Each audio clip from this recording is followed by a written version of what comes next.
Good morning. Laoshi Laurince McElroy here. It is around 10:15 on Tuesday morning, April 28th.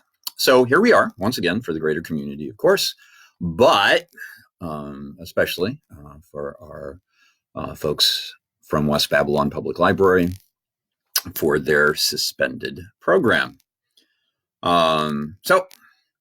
This morning, what we're going to do, hopefully, I'm having sort of a technology challenging kind of morning, so hopefully this will all work out, and nothing will freeze or my internet connection won't go away.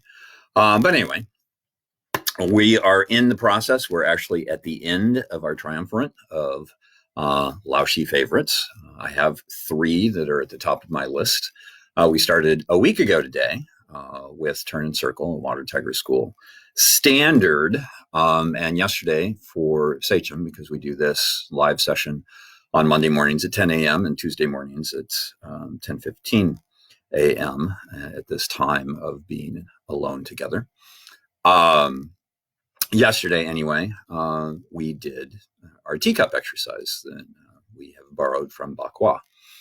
So today, something that originated as part of a set called Taiji Qigong Warming Up, that me being who I am, sort of turned up the volume, and it's no longer really a warming up set. It's more of a set that we use at Water Tiger School to explore Chi or silk reeling. That's in the simplest of terms. It's sort of a twisting energy. The idea of silk reeling energy is that to reel silk from a cocoon, several components have to come together. There needs to be a gentle, continuous pull with a gentle, continuous twist, silk reeling. We also refer to Chi as threading the 9-hole pearl. Take that thread of silk and it goes in and around and up and through and around again and in and up and through. So that's really how I use this particular set. And of the set, one exercise stands out as my favorite. I love the whole set. I actually credit this particular set, which was Taiji Qigong Warming Up when it was first introduced to me by Mesmer Sifu at Black Dragon School 30-some years ago, with its combination with my Tai Chi, of really helping to lead to a deeper healing of my back and the issues that I had with my back when I came to Tai Chi. I've told this story before. This one make clear I didn't join Tai Chi because I heard it was good for my back. I joined it actually for quite personal reasons, career reasons. But while I was there, it became so much more, and it just happened to also be very healing for my back. But anyway, what we have done was sort of intensify the Chi or the silk reeling experience by focusing on a certain part of the body, and rotating the ball is my favorite exercise in this set, and I believe there are 9. I can never remember the number of exercises. So let's start there. In these deep drills, I'm doing everything I can to sort of bring people into the fold, if you will, of the exercise. So the original Taiji Qigong Warming Up, there was much more whole body movement. Like the first piece is an orbit that connects the Shiadantian acupuncture point with the Mengmen acupuncture point on the back. And the idea is sort of like a hula hoop going around. And the original exercise would have much more body movement to sort of come into contact with that and to loosen broader aspects of the body. What we do at Water Tiger School is we focus on the movement in this space. So as we move, I'm seeking not to lock the hips in place, because that doesn't serve, but to really focus on what should be moving instead of what shouldn't. And what I mean by that, as the movement that I just did, you probably can't see very much now, but you'll notice the hips are falling a little bit as I work on undulating just this center, and then vertically, when we do big Python, it's the whole body. Or when they were doing in the original set, when we were doing connecting the Shiadantian, sort of rounding in this orbit, we too would move the whole body. But now what we seek to do is just this area of the body. So when we're doing rotating the ball, it involves a twist or a turn in the body. I'm seeking to keep the hips in one place. So if I have my little string, my tie down string on my shorts there, see, it's not moving as I turn from side to side. If I were moving my hips, it would swing to the left when I turn to the left and to the right when I turn to the right, but it doesn't.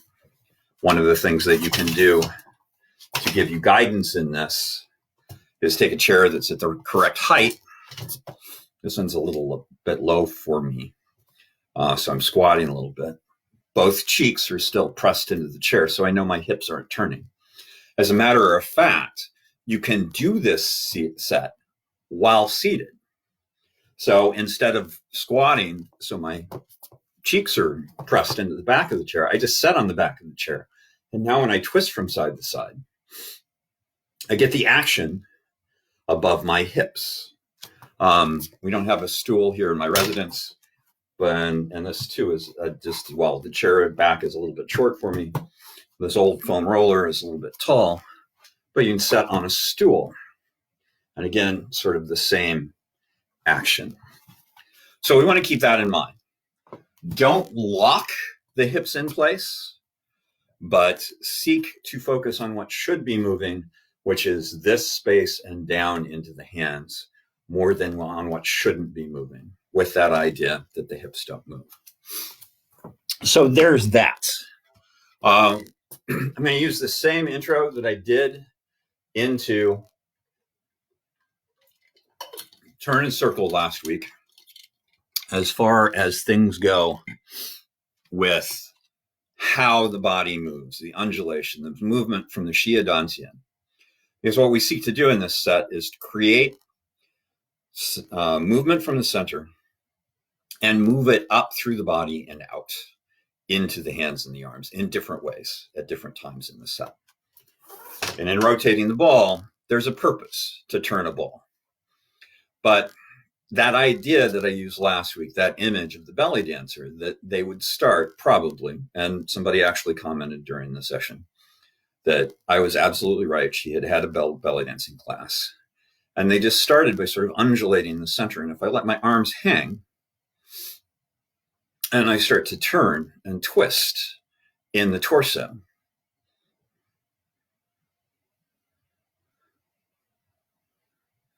that my arms are swinging on their own. My hands are moving at the ends of my arms on my own. And if you notice, as I'm twisting sort of horizontal circles with a vertical undulation a bit in the torso, that my arms and hands are actually sort of turning in small circles. Now, if I get the palms in alignment with one another and start to think that there's something in between them, they're going to move in conjunction with one another as I twist, as I turn over from side to side. So that idea of that movement threading up through a 9-hole pearl, through the torso. So this pearl, another way of thinking about the string of pearls, the spine should hang like a string of pearls. As one pearl turns the next pearl, turns the next pearl. So this center turns up into the torso, left and right. That center turns up into the upper chest and upper back, into the shoulder, into the upper arm, into the elbow, into the forearm, into the wrist, into the hand, and into the 5 of the 1. So there's that movement.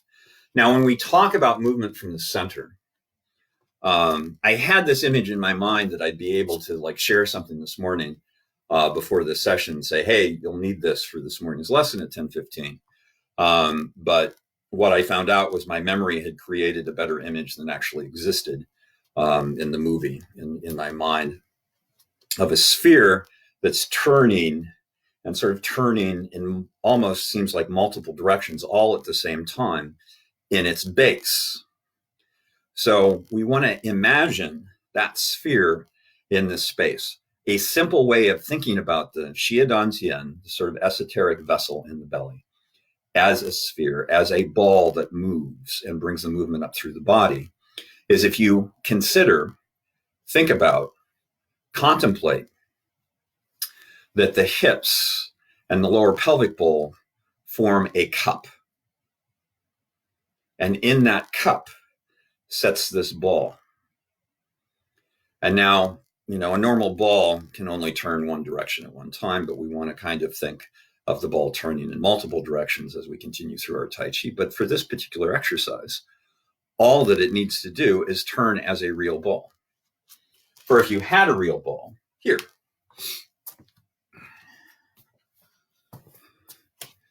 get a little exercise here. It's a 6-pounder, right? As it turns, it can turn vertically, horizontally, and diagonally all at the same time, right? So it's turning in all of those multiple directions all the time. So that's what we want to think. It's the image that we want to have in our minds as we're doing this, being mindful of it, and then transfer how this is rotating inside the body into how the ball is rotating in between the hands. Now, if I had a real ball, like I just did, I couldn't hold it right next into my plane of my body. The ball should be very real between the palms of the hands, but where the hands aren't, it doesn't have to be real. So if I'm turning this direction, I have to maintain the actual size of the ball I'm rotating. But if I'm turning here, I don't have to have that same kind of distance. But that connection between the palms of the hands. Something else I want to address is that particular connection. As we rotate the ball, we want to make sure that the Lao Gong points, the centers of the palms, are in alignment. So always in alignment, regardless of the size of your ball. And in this exercise, we have 2 ball sizes. A large one, which should be the size of your torso. And the closest that I could come with a solid object the size of my torso is this Eskrima stick. But that's really too big for me. But you can do this exercise with something like this. If you find something that is the size of your torso. Now it's a little flimsy, but I have this old-fashioned radio antenna that's been repurposed for cat toy retrieval under furniture that I can actually gauge. There's the size of my torso. So I put one end of the antenna in the Lao Gong point of one hand and the other end of the antenna in the Lao Gong point of the other. And now I have something between my hands that I can begin to the practice, with which I can begin the practice. So I make sure that my palms are always in alignment as I move. Now, eventually you want to get rid of that particular tool. So the big ball is the size of my torso. The small ball is, get this is as formal as I get with this instruction, smaller than the big ball. So if I keep the idea of using an antenna, here's my torso. Boom, I could be there. I could be there. I could be there. I could be there. I could be there. I could even be closer together. Now, I don't know if you notice the subtlety in my hands, but from torso size, my hands are a little less cupped. And as I start to shrink the ball, my hands become more and more cupped to fit the reality of the ball. That's something else that's going to take some time, but you want to mold your hands to the size of your ball. What you want to allow to happen when we get to the smaller of the two balls is for your body to sort of inform you as to the size. When I first started doing this exercise, I loved the idea of really working on the finer details of the twist by rotating a ball when it was smaller that was about the size of a slow pitch softball. But I found almost practically every time, no matter how mindful I felt I was being, that the ball would grow to about the size of a soccer ball, or relatively close to the 6-pound ball that I was just using. The solid, well, yeah, I guess you'd call that solid. Medicine ball.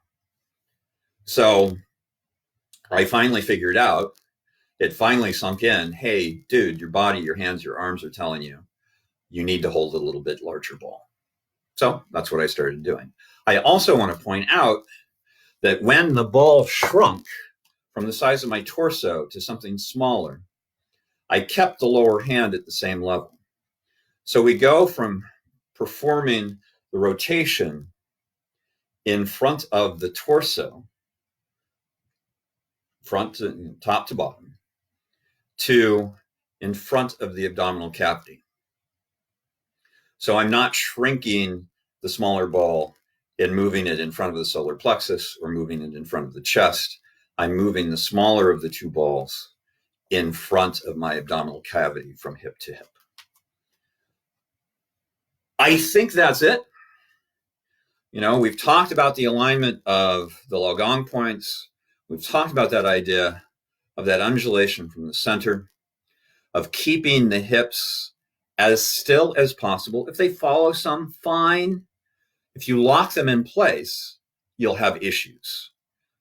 Tension just drives issues. It kills sensitivity. You won't be able to feel what's happening. And if you're relaxed and just focusing on what is and should be moving, you'll be better off than wrapping, all your tension, all your worry, when you shouldn't worry about anything, and simply not moving the hips. So rotating the ball from what used to be Taiji Qigong, warming up, but now within the Water Tiger lineage, it's Taiji Qigong, reeling silk. So I'm going to get another drink because I'm a little dry this morning. Maybe I'm not having technical issues. Maybe I'm having mental issues. I'm waiting for the first comment to say, yeah, we know you. You always have mental issues, but I don't see anything yet. Actually, a little concerned. Somebody usually says hi by now. So anywho, there you go. I sort of reset the camera this morning. My feet are shoulder wide. They ain't going to be moving.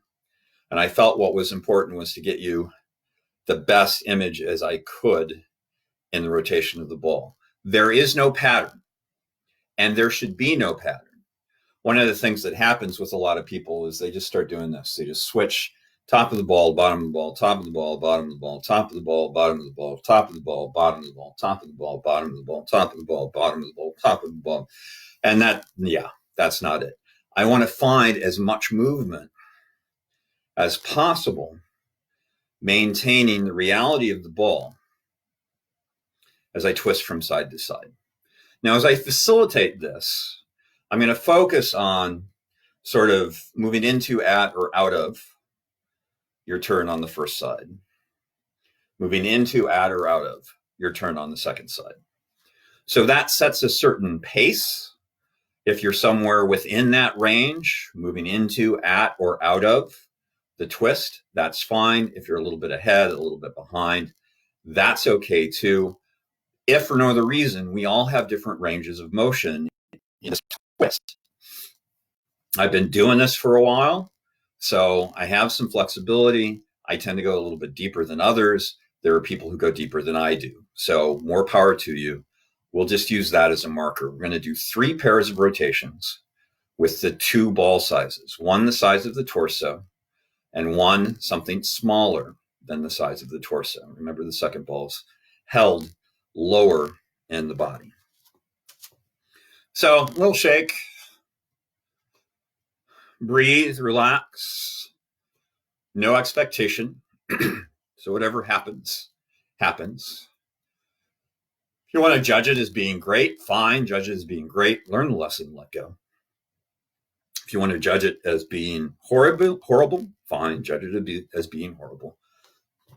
Learn the lesson, let go. Getting a little bit of upper body action here. I'm keeping my feet planted, doing the turn portion, turn and circle. Maybe some huggers. Open up the shoulders a little bit. That swing back. Since I'm not doing Tai Chi or Qigong, it's fine when I swing back here that I lose my sunken chest and my rounded back, because I actually want that massage of extending the chest and compressing the back, and then compressing the chest and extending the back to really loosen up this area. If for no other reason, my workout yesterday was very upper body oriented, and I'm feeling it today. All right, so I'm going to start with my right hand on the top of the ball. I'm going to go to my left first. Whatever works for you is fine. Remember, keep the reality of the ball. The more real you make this ball, it shouldn't have any weight. I know people who do a version of this exercise or something similar to this exercise, and the instructor will call out different weights of the ball. It has no weight. It has substance, but no weight. Just realized I didn't really edit my camera angle, and everybody's seeing that we use our basement not only for physical training, but for storage. Anybody want to buy a queen size bed? It's nice. Sasha, aka the cute thing of evil, one of our ragdoll cats, would be very upset, because that's usually, if I'm down here working out, she's usually right here. So anyway, here's the ball. Close, cut off my head. Again, when it gets smaller, your hand should conform to the surface of the ball. Feel whatever the surface temperature of the ball is. Feel if it's coarse, if it's smooth, if it's warm or it's cold. Breathe, get the breath involved. It is Tai Chi Qigong. And begin palm to palm action, threading that 9-hole pearl, keeping the shoulders dropped and relaxed, the chest sunk, the back rounded, the opening underneath the ball, opening underneath the arms. The ball size should, ideally, moving into, at, or out of that first turn to the first side, first twist to the first side. And use the word twist and going from side to side, because there is no count on how, where, and how many turns of the ball there are. Breathing, relaxing, and releasing. I'm moving a little quick. I usually like taking my time with this exercise, but as we find in our Tai Chi and other things, starting a little bit faster can actually help. Somewhere around moving into, at, or out of that first twist to the second side. Notice I'm not shifting the weight to the right as I twist to the right. I might feel the emphasis go to the right foot a little bit more, recentering as I get toward the center, and then over to the left when I twist to the left. But I'm not shifting left and right. Crown point of the head stays over the base of the pelvic bowl, and those 2 points stay dead center between the feet. This is Tai Chi Qigong, reeling silk, rotating the ball. Breathing, relaxing, and releasing. Somewhere around, moving into, at, or out of, the second twist to the first side. So there's 3 of 6 total if you're counting individual repetitions. Chansi is so important to what we do in Tai Chi. A little bit more important in Water Tiger's school's approach to Young style Tai Chi than others. Usually most people associate, well, some people associate, I won't say most people. I'm going to be careful with my generalizations. The The Chen style is all about spiral energy, is all about Chen, is all about silk reeling. It's there in all of Tai Chi, regardless of your style, but it can be more prominent in some than others.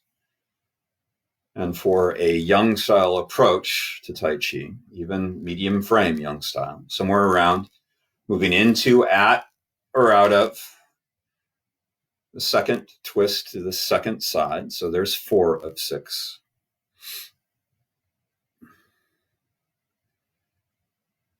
For young stylists, Water Tiger School is a little bit more chancy, a little bit more silk reeling than traditional Yang style Tai Chi is normally identified as having. Breathing. Don't worry about where you are in the pattern of the movement and where you are in the pattern of the breath. Don't worry about anything. But always feel somewhere around moving into, at, or out of the third and final twist to the first side with the larger of the 2 balls. But every inhalation, every exhalation is driving each movement, just as each movement is driving each inhalation and each exhalation. Palm to palm, Laogong point to Laogong point, feeling the reality of the surface of the ball. It's slippery, though. It's one thing that you probably saw I couldn't do with the weighted med ball, is really slide my hands round as I was moving it in the various directions. That was a little loss of reality there for a moment. So we're doing 6 twists total, 3 pair. And as we move out of, right now we're moving into or maybe at, but as we move out of that third and final twist to the second side, either the ball compresses itself or I compress the ball and it starts to get to its smaller size. Now, you may have chosen a larger, smaller size than I did, and that's fine. But notice again, the hands are seeking, I'm seeking to maintain the reality of the ball. Uh-oh.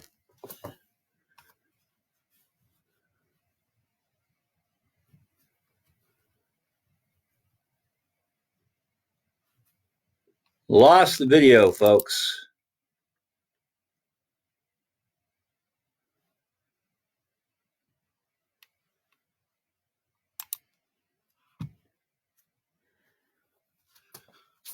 I don't know if you can see me. I don't know if you can hear me.